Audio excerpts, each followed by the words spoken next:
Capítulo 2407 Ameaça Interna, Parte 1. Dav ponderou se fundir suas mentes poderia realmente ser a solução para os problemas de confiança de Akala, enquanto Tista e Nika ponderavam se algumas décadas seriam suficientes para Solus aprender a técnica de fronteira telepática. Alguns dias depois, eles ainda estavam em Nesra quando o sino da guarda municipal tocou. Começou nas muralhas e foi rapidamente retransmitida por toda a cidade pelas torres de observação. Os cidadãos de Nesra interromperam suas atividades diárias e voltaram ordenadamente para suas casas ou para o prédio público mais próximo. O que está acontecendo? Tista nunca tinha ouvido um sino tocar e pensava que eles eram usados apenas para cerimônias públicas. Esse é o som de uma horda de monstros solos. Em vez disso, ouviu isso inúmeras vezes durante a turnê de Lee como Ranger. É um sinal para todos os guardas se reunirem nas muralhas e para os magos residentes se reportarem ao senhor da cidade. Enquanto conversavam, o curandeiro-chefe designou um pouco mais do número necessário de magos para cuidar dos pacientes ainda gravemente feridos e manter o restante estável antes de partir. Grandes magos verem, por favor nos ajude. A curandeira-chefe Virvan Palar era uma mulher gordinha de quase 50 anos, com a maior parte do cabelo grisalho que destacava suas mechas azuis. Nesra não é sua cidade e você não tem nenhum dever que os obrigue a colocar suas vidas em risco, mas se você não intervir, inúmeras pessoas morrerão. Ela fez uma profunda reverência enquanto mantinha seus olhos castanhos em Nika. Pedir ajuda abertamente a um estrangeiro teria sido um sinal de fraqueza. A curandeira-chefe já estava humilhada por implorar a alguém muito mais jovem que ela e não conseguia se rebaixar. Por favor, levante-se, Mago Palar. Faremos tudo o que pudermos, certo Nika? Solus disse, recebendo um aceno de cabeça em resposta. Obrigado, grande mago Veren. A curandeira-chefe sabia que Solus estava se dirigindo a ela com respeito, mas suas palavras ainda marcavam a diferença de posição e isso feria seu orgulho. Os olhos de Palar permaneceram nas vestes verdes profundas e ela rangeu os dentes em frustração. Alguém está familiarizado com hordas de monstros? Solus perguntou, fazendo todos piscarem estupefatos para ela. Não, esta é uma capital regional. Monstros nunca chegam tão perto de nossas muralhas. Realizamos exercícios regulares, mas esta é a primeira vez que enfrentamos uma horda. O curandeiro-chefe respondeu. Droga, então não há tempo a perder. Devemos alcançar as paredes e rápido. Solus disse. De fato. Palar assentiu. Os reparos estão longe de serem concluídos. Precisamos colocar pelo menos um mago para cada fenda para evitar que os monstros entrem em Nesra. Se chegarmos a esse ponto, será um massacre. Solus percebeu que entre a inveja de seu manto verde e sua tenra idade, nenhum dos magos do hospital de campanha parecia levá-la a sério. Eles só queriam a ajuda dela, não seguir seu exemplo. Olha, eu servi como ranger no deserto, então sei do que estou falando, ela disse. Realmente? Os olhos de Palar se arregalaram. Ser um ranger em qualquer país era muito mais importante do que um manto verde. Realmente. Solus assentiu. Agora siga-me e não faça perguntas ou nunca chegaremos a tempo. Os sinos soavam cada vez mais rápido, dando uma medida tanto da aproximação da horda quanto do pânico dos guardas. Solus levantou o voo, logo seguido pelo resto dos curandeiros enquanto se moviam em direção à fonte do alarme. Assim que chegaram à parede sul, Palar gesticulou para que Solus descesse nas ameias, mas em vez disso fez com que os magos a seguissem mais alto no céu. Grande mãe, tenha piedade. A curandeira-chefe perdeu a cor enquanto suas bochechas tremiam de medo. Ela esperava alguns bandos de monstros, algumas dezenas deles no máximo. Na frente de seus olhos, em vez disso, havia um enxame de centenas de criaturas tão densas que ela não conseguia ver o chão abaixo delas. A força principal moveu-se seguindo a estrada pavimentada que ligava Nesra aos assentamentos rurais, enquanto o resto seguiu de ambos os lados, derrubando árvores e comendo todas as criaturas vivas que encontravam em seu caminho. É assim que se parece uma horda de monstros. Solus apontou para a maré viva que se aproximava rapidamente. Se chegarem às muralhas, será tarde demais. Devemos detê-los antes que isso aconteça. Em nome dos deuses, como? Um jovem curandeiro entrou em pânico a ponto de perder o controle de seu feitiço de voo e cair no chão, precisando ser resgatado.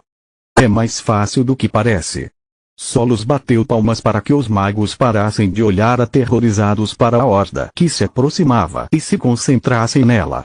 Eles têm os números, mas nós temos voo e magia. Prepare seus melhores feitiços, desça o tempo suficiente para dispará-los e volte para a segurança do céu. Enxague e repita com cuidado e ninguém morre hoje. Tista, você pode ver com o que estamos lidando. Isso é estranho. Ela molda. Move apenas os olhos. Eles parecem ser principalmente trolls, mas também posso ver goblins e alguns vargs. Uma horda mista? Então deve haver um líder. Palaad disse surpresa. Sim, mas essa não é a parte estranha.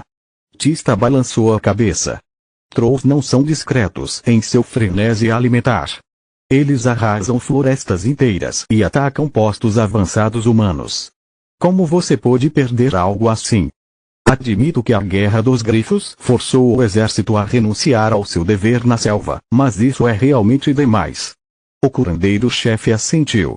As feras mágicas deveriam ter mantido a população dos monstros sob controle. Se falhassem, deveríamos ter notado antes que a situação piorasse tanto. A boa notícia é que os trolls são fracos contra o fogo. Acerte-os e eles queimarão como folhas mortas. Solos disse. Tenha cuidado com os vargs, porque eles podem curar seus ferimentos, e se houver um número suficiente deles, eles também podem aumentar suas proezas mágicas. Goblins deveriam ser apenas escudos de carne e lanches para os trolls. Nika, você os acerta com força pelas costas, enquanto Tista os ataca pela frente. Ficarei aqui como a última linha de defesa caso algo dê errado. Solos adoraria seguir seus amigos no campo de batalha.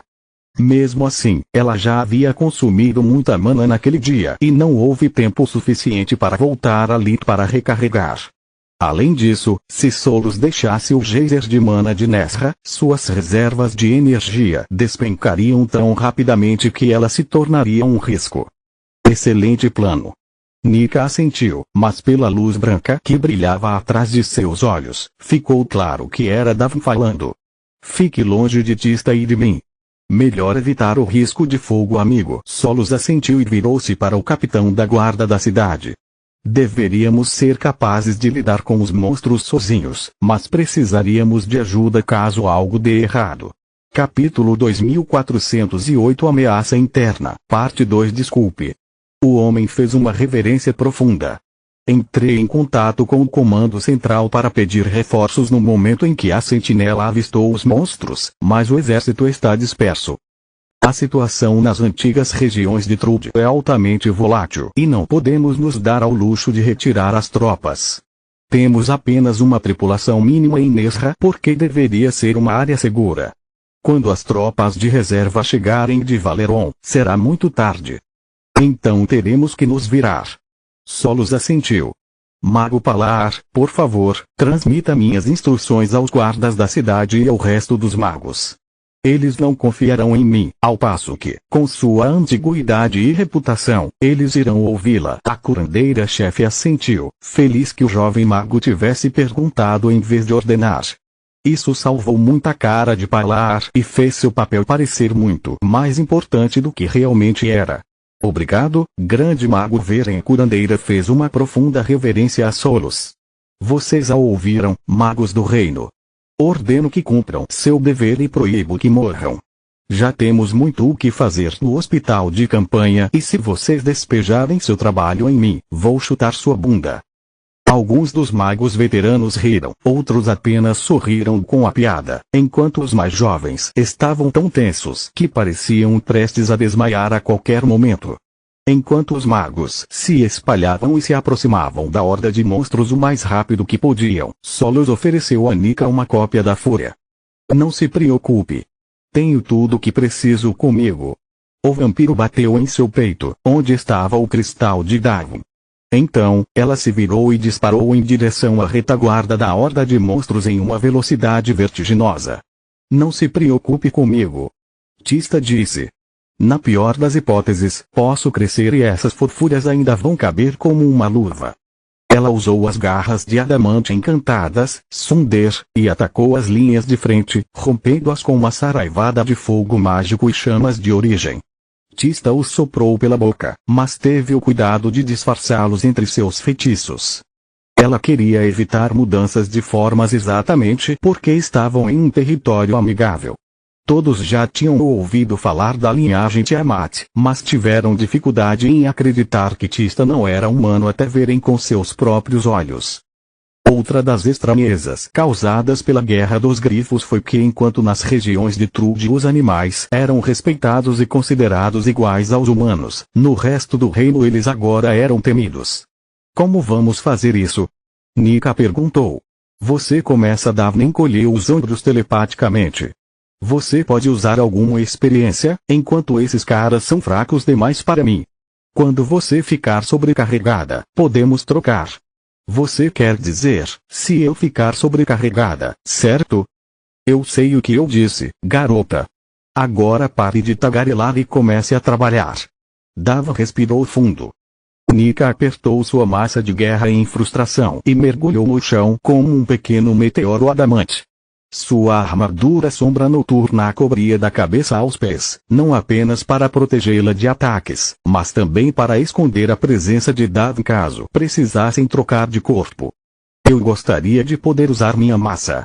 Pena que os Trolls regeneram tão rapidamente que os ferimentos físicos não importam e se eu parti-los em dois, acabarei só aumentando seu número, ela pensou.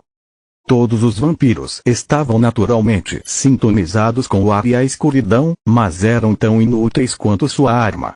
As lâminas de ar cortariam os Trolls e criariam um novo a partir de cada fragmento. Os raios causariam poucos danos e a escuridão os tornaria mais perigosos, desfazendo temporariamente seu estado decaído.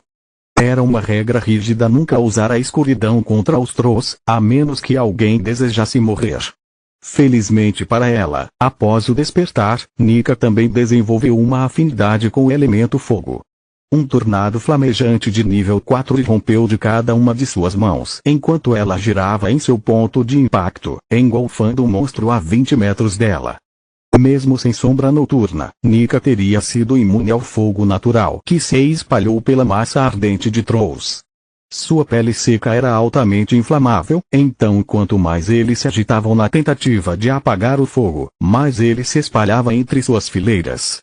Espere um segundo, algo está errado. Nika pensou que, apesar das chamas, os Trolls continuavam atacando de forma imprudente. Aqueles que ainda estavam queimando cheiravam o ar com uma fome que ela conhecia muito bem, endireitando seus corpos esguros antes de emitir um grito estridente das muitas bocas espalhadas por todos os seus membros. Os Trolls próximos fizeram o mesmo, no que o vampiro reconheceu como um sinal de caça em matilha. Metade da maré branca da decadência virou as costas para Nesra e atacou Nika como um só. Ela socava e chutava aqueles que chegavam muito perto, apesar de seus feitiços, fazendo-os colidir com seus companheiros e mantendo o enxame de mãos afastado. Do céu, os magos de Nesra seguiram as instruções de Solus e se alegraram com os resultados de seus esforços. Centenas de Trolls já estavam mortos e os magos ainda não haviam sofrido um único ferimento, tornando a desvantagem numérica nula. Algo está realmente errado aqui. Solus assumiu parte do geyser de mana abaixo da cidade para alimentar suas habilidades e conjurar os olhos de Menadion sem comprometer sua força já minguante. As matrizes de Nesra estavam apenas parcialmente operacionais, deixando-a suficiente para abastecer a torre. Seus olhos podiam ver até uma fênix e ler o fluxo de mana como um dragão, mas nada do que mostravam fazia sentido. Os Trolls estavam morrendo muito mais lentamente do que deveriam e alguns deles estavam até combatendo as chamas. De acordo com as leituras dos olhos, era apenas magia de luz de nível 0 para acelerar ainda mais sua cura e magia das trevas para enfraquecer as chamas quando elas ficassem sem mana e se transformassem em fogo natural. Desde quando o Troll pode usar qualquer tipo de magia, muito menos escuridão? Solus pensou. Além disso, nunca os vi terem qualquer forma de organização. Quando a comida começa a escassear, eles canibalizam até os membros mais fracos da sua tribo. Como eles podem organizar um ataque desajeitado, mas ainda coordenado, contra Nika? A vampira estava se fazendo as mesmas perguntas, mas não tinha tempo a perder com hipóteses. Ela fugiu para escapar da maré branca quando uma mão pálida agarrou seu tornozelo direito. Teria sido fácil para ela escapar com um chute se não fosse pela boca na palma da mão mordendo o adamante de sua armadura como um segundo aperto. Outra mão agarrou seu pé esquerdo, enquanto muitas outras agarraram os trolls que a seguravam até que seu peso coletivo arrastou Nika de volta à confusão. Os trolls a morderam por todos os lados, indiferentes aos dentes quebrados. Eles tinham muitas bocas por todo o corpo e suas presas começaram a se regenerar no momento em que foram danificadas. Mais e mais monstros se amontoavam em Nika, escurecendo o sol até que o único barulho que ela conseguia ouvir era o de sua armadura sendo roída. Um humano teria entrado em pânico e apesar de ser uma vampira, Nika se sentia quase da mesma forma. Continua no próximo vídeo.